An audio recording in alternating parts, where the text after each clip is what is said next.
இந்த காரியத்தை தாமதமில்லாமல் செய்யுங்கள் என்றான். ஆனாலும் லேவியர் தாமதம் பண்ணினார்கள். யோவாஸ் ராஜா ஆலயத்தை புதுப்பித்து கட்டணும்னு சொல்லியிருப்பாரு. அதுக்குரிய காரியங்களை லேவியர்கள் தாமதப்படுத்தி இருப்பார்கள். அதை தான் கூப்பிட்டு கேட்டிருப்பாரு. தாமதிக்காம செய்யுங்கன்னு சொல்லியிருப்பாரு. தாமதம் நடக்குது அப்படின்னா அது எதனால நடக்குது? அதுக்கு குறிக்கப்பட்ட மனிதர்கள் என்ன செய்து கொண்டிருப்பாங்க?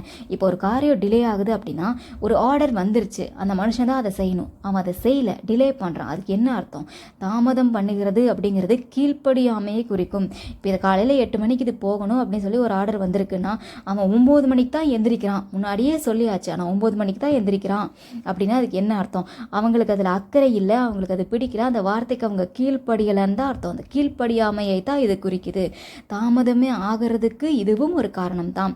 அது ஊழியத்தில் மட்டும் இல்லை, நம்ம வாழ்க்கையில் இருக்கிற எல்லா காரியங்களுக்குமே இது பொருந்தும். எந்த ஒரு காரியமாக இருந்தாலும் அதனது நேரத்தில் கரெக்டாக செய்யணும். நேரம் தாழ்ந்து தாமதமாக செய்கிறத ஒன்னொன்றுத்துக்கும் ஒரு விளைவுகள் வரும். எல்லா நேரத்துலையுமே ஆண்டவர் இறங்கி நமக்கு எந்த பனிஷ்மெண்ட்டுமே இல்லாமல் நம்மளை காப்பாற்றுவார் அப்படிங்கிறது இல்லை. அந்த கிருபை எல்லா நேரத்திலும் வேலை செய்யாது. ஒரு சில நேரம் நம்ம வேணும்னே ஆண்டவருடைய வார்த்தை வரும்பொழுது அதுக்கு கீழ்ப்படியாமல் திரும்ப திரும்ப திரும்ப தாமதப்படுத்திக்கிட்டே போனால் ஒரு சில இடத்துல வேறு வழி இல்லாமல் அவர் பனிஷ் பண்ண வேண்டி வரலாம்.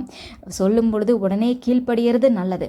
நம்ம வேகமாக செய்வோம் தாமதிக்கக்கூடாது அப்படின்றதுக்காக. ஆனால் அந்த வேகத்தில் தவறான ஒரு சாய்ஸை நம்ம சூஸ் பண்ணிடக்கூடாது. நம்ம வேகமாக இருக்கும் பொழுது விவேகமும் நமக்கு தேவை.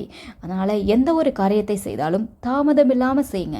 ஒரு காரியத்தை செய்கிறதுக்கு முன்பாக கர்த்தர் இடத்துல கொடுத்து, அது ஊழியோன்ட்டு இல்லை, எதுவாக இருந்தாலும் சரி, படிப்பாகட்டும், வேலையாகட்டும், வாழ்க்கையில் சூஸ் பண்ணக்கூடிய எந்த ஆசீர்வாதமான காரியங்களாக வேணாலும் இருக்கட்டுமே, கர்த்தர்கிட்ட கேளுங்க. ஆண்டவரே, இதை நான் தாமதிக்கக்கூடாது, ஏற்ற வேலையில் நான் இதை முடிக்கணும்னு சொல்லி கேளுங்க.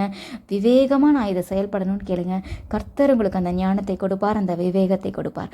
தாமதமில்லாமல் செய்யுங்கள். தாமதமில்லாமல் போகணும்னு சொல்லி அவசரப்பட்டு போய் தவறான இடத்துல மாட்டிக்காதீங்க. நிதானமாய் செயல்படுங்கள். கர்த்தர் உங்களுக்கு உதவி செய்வார்.